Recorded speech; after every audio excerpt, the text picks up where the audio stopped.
सबसे बड़े महाकाव्य की, जिसमें योग है, यथार्थ है, विवेक है, परमार्थ है, सत्य ज्ञान का दिव्य प्रकाश है, आध्यात्म का महाआकाश है। ये दर्पण है हर मन के विवाद का, दृश्य है आत्मा और परमात्मा के संवाद का, मानवता का होता है जिससे उद्धार। यही है सच्ची गीता सार, अंधकार से प्रकाश की ओर।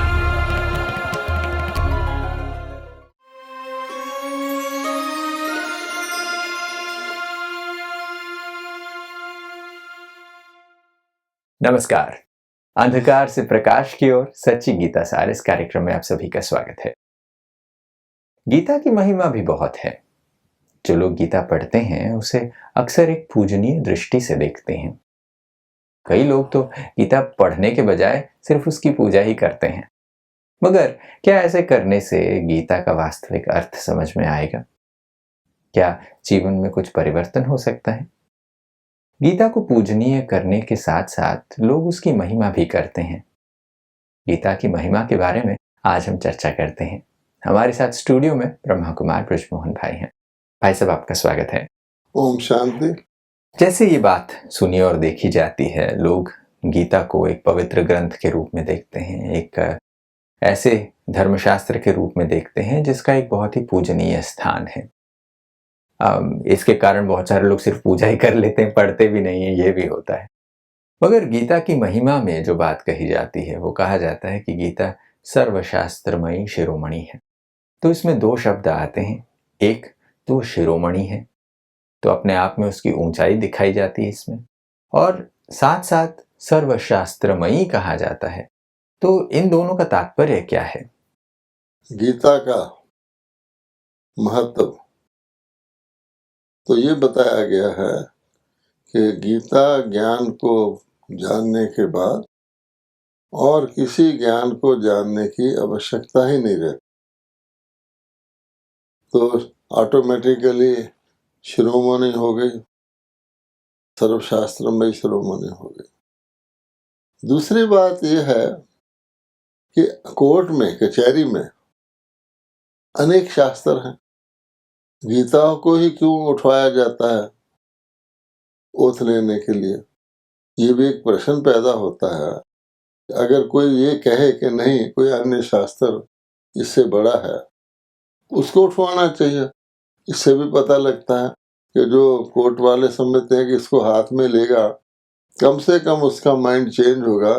मैं झूठ नहीं बोलूंगा, मैंने गीता की कसम उठाई। इतना इसका महत्व है। दूसरी बात यह है कि गीता के सुनाने वाले कौन है, उसी से पता लग जाता है। कोई बुक होती है तो उसका ऑथर देखा जाता है। कोई शेक्सपियर की कविताएं हैं तो उनका अपना स्थान है। तो भगवानों और भी देखिए, इसका टाइटल क्या है? श्रीमत। श्रीमत मैंने वो मत, श्री मैंने श्रेष्ठ होता है। तो अन्य मतें जितनी भी हैं, आप देखेंगे ज्यादा से ज्यादा बड़ी ऊंची मत को गुरु मत कहा जाएगा। गुरु मत है, शास्त्र मत है, पर मत है, मन मत है। लेकिन श्रीमत ऊंचे से ऊंची जिसमें मत लिखी गई हो, ज्ञान दिया गया हो, भगवत हो, भगवान के द्वारा सुनाई गई हो, सुनाने वाला भी ऊंचे से ऊंचा है, जिसको सब याद करते हैं, गुरुओं का गुरु, पिताओं का पिता। नेचुरली हर प्रकार से उसको श्रेष्ठ तो गिनेंगे।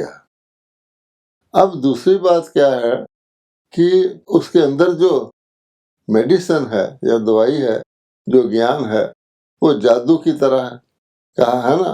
क्योंकि वो ज्ञान क्या करता है? सारे पुस्तकें ले लो, सारे शास्त्र ले लो, चांद पर जाने का भी कोई पुस्तक बना हुआ हो, सागर के तह में जाने का कुछ भी हो, लेकिन ऐसा कोई पुस्तक है जो सारी दुनिया का परिवर्तन कर दे? ऐसा ज्ञान हो कि एक व्यक्ति का परिवर्तन करने की भी पुस्तकें हो सकती हैं, पूरे धर्म को बनाने की भी पुस्तक होती सारी, और परिवर्तन भी कैसा, सिर्फ टाइटल बदलना नहीं है, एकदम। आप देखेंगे कि भगवान जब आते हैं, जब पतित दुनिया हो जाती है, एक भी पावन नहीं होता। यानी धर्म ग्लानि का मतलब क्या हुआ? धर्म ग्लानि के समय जितने भी हैं, मान लीजिए धर्म ग्लानि के ग्रंथ हैं, उसमें भी तो धर्म ग्लानि होगी। धर्म ग्लानि के गुरु हैं, वो भी तो धर्म ग्लानि वाले होंगे। जब समय धर्म ग्लानि का, तो एक भी पावन नहीं है जिसमें।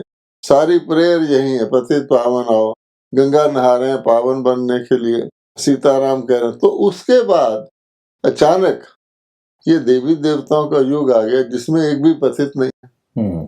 तो उसको लाने वाला गीता का ज्ञान, उस हिसाब से भी देखेंगे तो सर्वशास्त्रमयी। अच्छा, शिरोमणि तो ये हो गया। आपका दूसरा प्रश्न है सर्वशास्त्रमयी क्यों कहते हैं? बिल्कुल। एक बड़ा भारी प्रश्न है। जब भी कोई ग्रंथ लिखा जाता है, जो उससे पूर्व का जो भी ज्ञान होता है उसमें इंक्लूड किया जाता है और उसको इम्प्रूव करके लिखा जाता है। पिछले जितने की बुद्धि है या विजडम जिसको कहते हैं पिछले युगों की, वो सारी व्यक्ति के पास होती है। जैसे आज की मानवता के पास कहा जाता है कि सारे पूर्वजों की जो विजडम, जो कुछ उन्होंने किया, आज के व्यक्ति को उपलब्ध है। फिर वो उसमें कुछ ऐड करके आगे बढ़ता है। तो गीता सुनाई कब गई? अंत में। आज भी लोग कहते हैं ना, हैरान होते हैं कि मृत्यु के समय गीता सुनाई जाती है, क्यों? तो अंत में जब सुनाई गई तो उसमें जो कुछ भी पहले शास्त्रों का सार था उसमें आ गया और उसके बाद उसमें कुछ ऐड किया गया। इसलिए भी कहा जाता है सर्वशास्त्रमयी। तो अन्य शास्त्रों में जो कुछ भी है वो तो इसमें है ही, लेकिन उसके अलावा आप देखेंगे कि जो टोटल यानी लोक परलोक का ज्ञान जिसको कहें, यानी यूनिवर्स की हिस्ट्री ज्योग्राफी कह दे कि तीनों कालों का, तीनों लोकों का ज्ञान, और उसमें जो कुछ अंदर विचरता है वो सारा गीता में है। और सबसे यूनिक ज्ञान शुरू ही होती है आत्मा के ज्ञान से। आत्मा और शरीर का भेद शास्त्रों में नहीं है। यानी सारे शास्त्रों का जो ज्ञान है उन सभी से श्रेष्ठ ज्ञान गीता में है, जिसमें सब कुछ इंक्लूडेड है। उनका निचोड़ इसमें पहले ही है। बिल्कुल। और इससे हम ये दो बातें समझ रहे हैं कि गीता के ज्ञान में, एक तो हम उसे शिरोमणि कह रहे हैं कि ये सबसे ऊंचा है, और साथ साथ सर्वशास्त्रमयी है कि सारे शास्त्रों का जो जिस्ट है, जो उसका सत्व है, वो गीता में विद्यमान है। और जब आप ये बात कह रहे थे कि सृष्टि के आदि मध्य अंत का ज्ञान है, तीनों लोकों, तीनों कालों का ज्ञान है, देवताओं का सृष्टि से आदि कैसे होती है उसके बारे में भी, इसके बारे में बता। जैसे आपने ये बात बताई कि ये सर्वशास्त्रमय शिरोमणि है, तो फिर ये प्रश्न उठता है कि जब ये सर्वशास्त्रमय शिरोमणि है तो फिर मनुष्य दूसरे शास्त्रों का अध्ययन क्यों कर रहे हैं? जब गीता बता चुकी है कि भाई सारे शास्त्रों के अंदर से जो सबसे अच्छी चीज है उसका जिस्ट और उसका सार गीता में है, ये ज्ञान सबसे ऊंचा ज्ञान है, सभी शास्त्रों का ऊंचा ज्ञान इसमें मिलता है, तो भी लोग अन्य शास्त्रों का अध्ययन कर रहे हैं। इसके साथ साथ गीता में जो चीज़ों को करने के लिए निषेध किया गया है, जैसे कहा गया है कि अध्ययन से, वेद से, जप तप और ये अन्य जो भी कर्मकांड कर रहे हैं, शास्त्र मत से जो चीज़ें कर रहे हैं, वो चीज़ें निषेध होने के बावजूद भी क्यों कर रहे हैं इन चीज़ों को?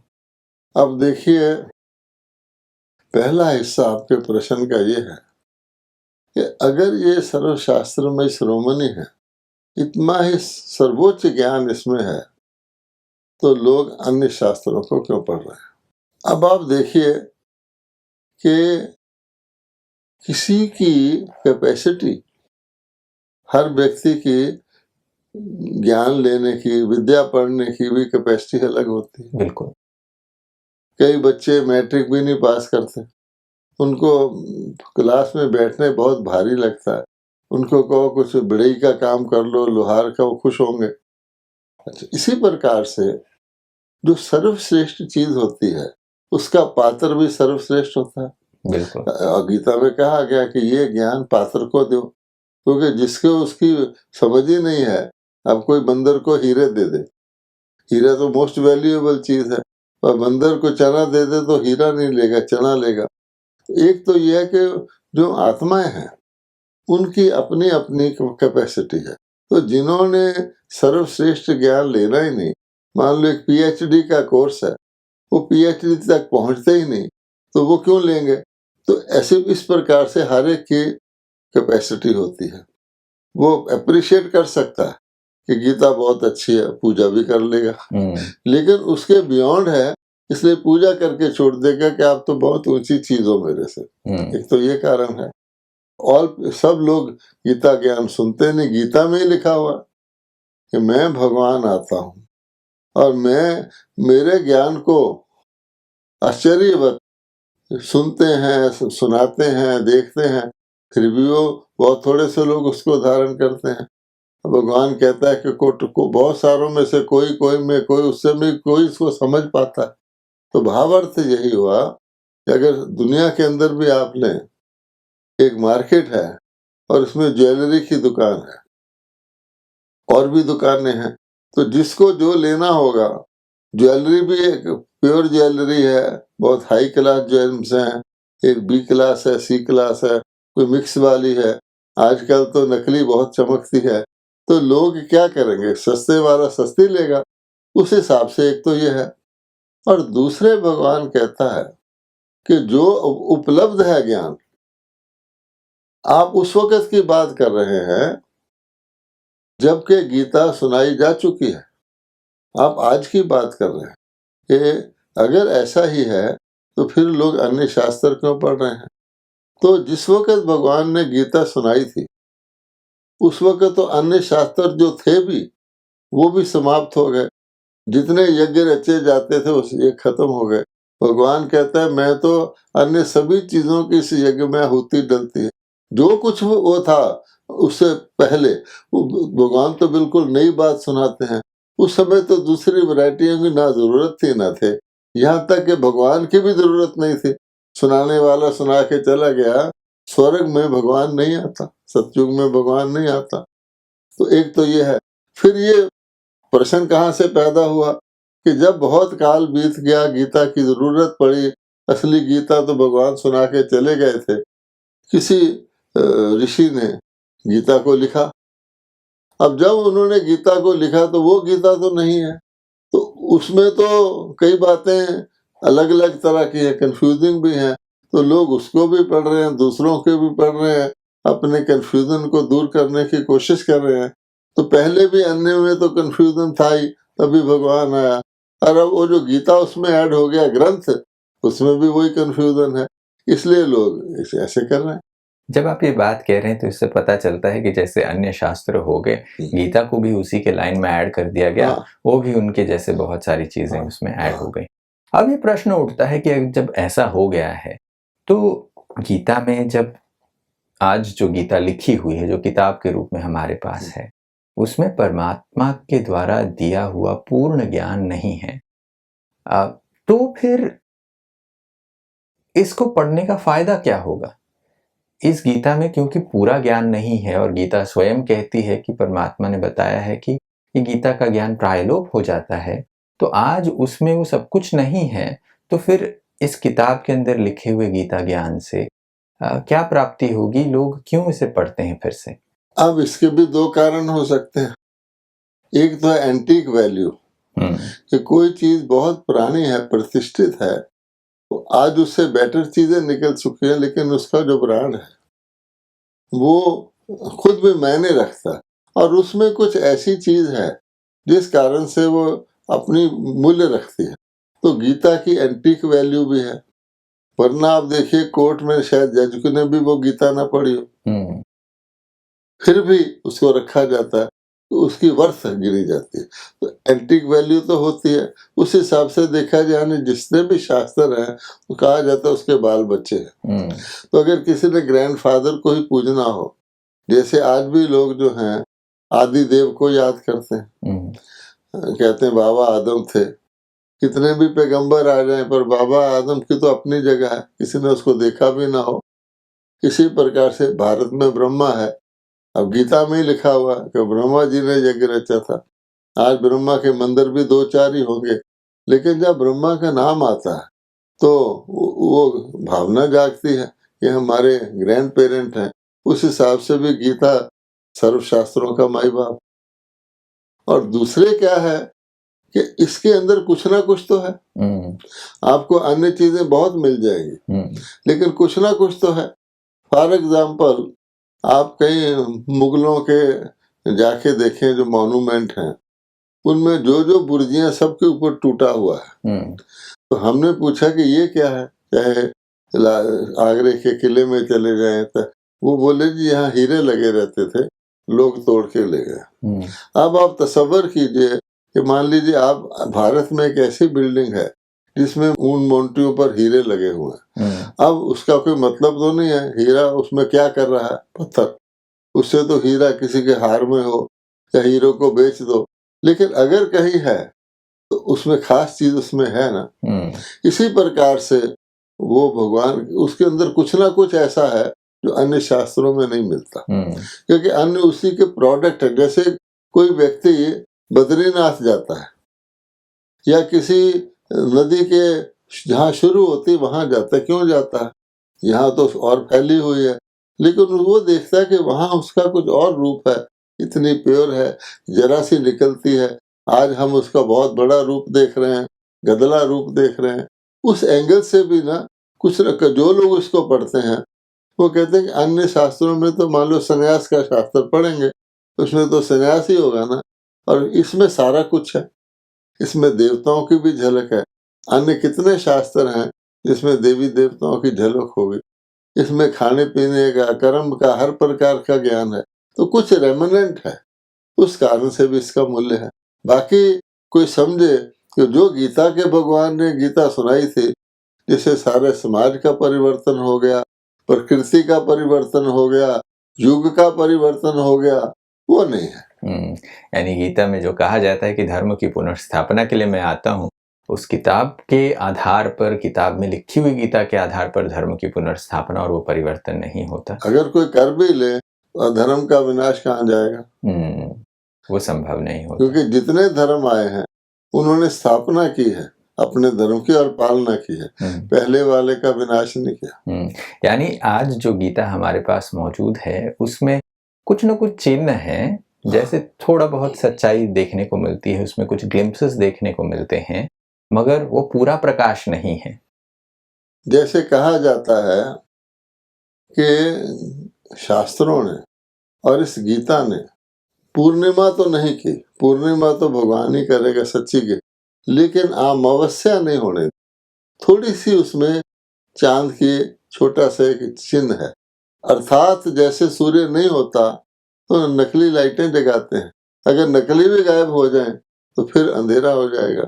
उस समय नकली लाइटों की वैल्यू है, और उनमें भी ये पुरातन नकली लाइट है, इसलिए इसकी अपनी वैल्यू है। अब जब आप ये बात कहते हैं तो ये प्रश्न उठता है, चलो गीता में कुछ न कुछ थोड़ा बहुत तो सार है, उसने पूरा अंधेरा होने से बचा के रखा। अब ये पता करना भी थोड़ा ज़रूरी हो जाता है कि इस लिखी हुई गीता में जो पुस्तक के रूप में हमारे पास है, इसमें कितना प्रतिशत सत्य ज्ञान है, कितनी चीज़ इसमें से हम ऐसा समझ सकते हैं कि फायदे वाली चीज़ है। हाँ, जैसे आज के युग को कहा जाता है कि कलयुग की क्या महिमा है, भगवान भी कलयुग के अंत में आते हैं। तो आप देखेंगे तो कहा जाता है झूठ ही झूठ है, सत्य की रत्ती भी नहीं है। रत्ती एक बहुत सबसे छोटा डिनोमिनेटर होता है, किसी समय में रत्ती का भी मोल होता था। लेकिन ये कहा जा सकता है कि आटे में नमक, तो कहा जाता है जैसे आटे में जरा सा नमक डाल दो, थोड़ा नमकीन तो लगता है ना। इसी प्रकार से भगवान का ज्ञान उसमें है भी तो मिसप्लेस्ड है, कॉन्टेक्स्ट बदला गया है, समय को आगे कर दिया गया, स्थान को पीछे कर दिया गया है, लेकिन वो आटे में नमक का टेस्ट तो आता है, क्योंकि भगवानोवाच की है, तो उसमें कहीं कहीं उसकी लहर। जैसे आप देखेंगे गोल्ड जो होता है, गोल्ड की माइंस होती है, लेकिन आपको देखेंगे नदियों में भी छोटे छोटे पत्थरों में थोड़े ट्रेसेस ऑफ गोल्ड मिल जाते हैं। उस प्रकार से आटे में नमक जितना। तो आज जो गीता शास्त्र है उसमें कहीं कहीं ये ऐसी चीजें उभर कर आती हैं जो परमात्मा के दिए हुए ज्ञान का झलक दिखाती हैं, उसकी स्मृति हमें दिलाती हैं। और व्यक्ति को मजबूर करती हैं सारी परिस्थिति को देखते हुए। अन्य ग्रंथों में तो ये भी नहीं लिखा हुआ कि भगवान दोबारा आएगा। उसको कुछ होप भी देती हैं कि कोई बात नहीं, अगर अभी अंधेरा है तो कल सवेरा भी होगा। ये होप किसी ग्रंथ में नहीं है, क्योंकि वो तो फिर एक वन साइडेड है। इसलिए भगवान कहता है इसमें कम से कम ये तो लिखा हुआ है कि मैं आऊँगा, धर्मग्लानि के समय आऊँगा, और जब लोग देखते हैं धर्मग्लानि है तो याद कर। और धर्मग्लानि की पहचान भी गीता द्वारा ही होती है, क्योंकि उसमें कहा गया है कि धर्मग्लानि। अन्य शास्त्रों में धर्मग्लानि नहीं कहा गया। तो आज आप किसी व्यक्ति से पूछ लें जिसको शास्त्रों का कुछ ना परिचय, ना मान है, ना रिस्पेक्ट है, उसको पूछे आप कि दुनिया ऊंचाई की तरफ जा रही है नीचाई की तरफ, आज का व्यक्ति समझो आज की जनरेशन का, वो क्या कहेगा? उसने तो देखा ही नहीं है। वो कहेगा जी पहले वक्त में तो तीर्थ यात्रा जाते थे, नमस्कार करके चले जाते थे, आना है कि नहीं आना। आज हम रिटर्न टिकट लेके जाते हैं, प्लेन से जाते हैं। वो सारा कुछ बताएगा, इंटरनेट है, मोबाइल है, अपने घर में बैठे आप वो देख सकते हैं, वो देख सकते हैं। वहाँ तो एक संजय था जो कि देख करके बताता था, यहाँ तो हर एक व्यक्ति के घर में वो है। तो वो तो यही कहेगा दुनिया ऊपर जा रही है ना। आगे व्यक्ति की आंख खराब हो जाती तो वो करता ही नहीं था, अब वो चश्मा लगा लेता है, चश्मे में नंबर बदल लेता है, कॉम्प्लेक्स लेंस लगवा लेता है, आई कांटेक्ट लेंस, तो कमाल है। वो कहेगा कि धर्मग्लानि है। उनको तो लग रहा नहीं दुनिया बेहतर बढ़ रही है। तो वो जो है उसको रियलाइज करवाना। जैसे ब्रह्मा कुमारी पहले अमेरिका में गई, कई देशों में जाते, जो गरीब देश जिनको डेवलपिंग कंट्री कहते हैं, तो अंडर डेवलप्ड कहते थे पहले, वहाँ ज्ञान सुनाना आसान था कि आपको पॉवर्टी दिख रही है, ये दिख रहा है। अब वहाँ जाके उनको कन्विंस करना कि धर्मग्लानि का युग है, अमेरिकन लोगों को, जहाँ लोग जाके स्वर्ग समझते हैं, पर भगवान ने कराया ना, क्योंकि उन्होंने दूसरे पैरामीटर बताए, ये है कि नहीं है, ये है कि नहीं है, ये है कि नहीं है, तब वो समझ गए। तो ये गीता ज्ञान की सत्यता भी है कि जो छुपा हुआ है, जिससे लोग समझो समझ नहीं रहे जिस बात को, वो आज की गीता भी बताती है। तब सोचते हैं ना लोग इसकी भेंट में धर्मग्लानि। बिल्कुल, जैसे आहार है, भोजन ही है। अब गीता में 3 प्रकार का भोजन लिखा हुआ, उसमें व्यक्ति को पता लगता है कि मैं कौन से वाला खा रहा हूँ। वो साथ ही आज उसको उसका टेस्ट ना आए, लेकिन उसका महत्व तो पता लगता है ना। बिल्कुल, बहुत ही खूबसूरत चर्चा आज हमने की है। समय को देखते हुए यहीं पर विराम लेना पड़ेगा। अगले एपिसोड में फिर चर्चा को जारी रखेंगे। आपका बहुत बहुत धन्यवाद। नमस्कार। ओम शांति। दोस्तों, गीता के महत्व को हमने सिर्फ पूजा पाठ के लिए नहीं रखना है। गीता की महत्ता इसलिए है क्योंकि उसके अंदर का ज्ञान उपयोगी है। और गीता में कितना ज्ञान है, परमात्मा जब स्वयं आकर ये कहते हैं कि गीता में जो ज्ञान है वो भी प्रायलोप हो जाता है, तो भी जितना ज्ञान गीता में आज आटे में नमक मिसल ही क्यों ना हो, वो भी एक अच्छा काम करती है। मनुष्य को उम्मीद देती है कि परमात्मा फिर आएंगे धर्मग्लानि के समय पर, फिर आकर वो सभी का उद्धार करेंगे। आशा करते हैं कि आज की कड़ी में आपको कुछ नई बातें सुनने को मिली होंगी, एक नए चिंतन की धारा मिली होगी। आज के लिए बस इतना ही। अगली कड़ी में फिर मुलाकात करेंगे। तब तक के लिए नमस्कार।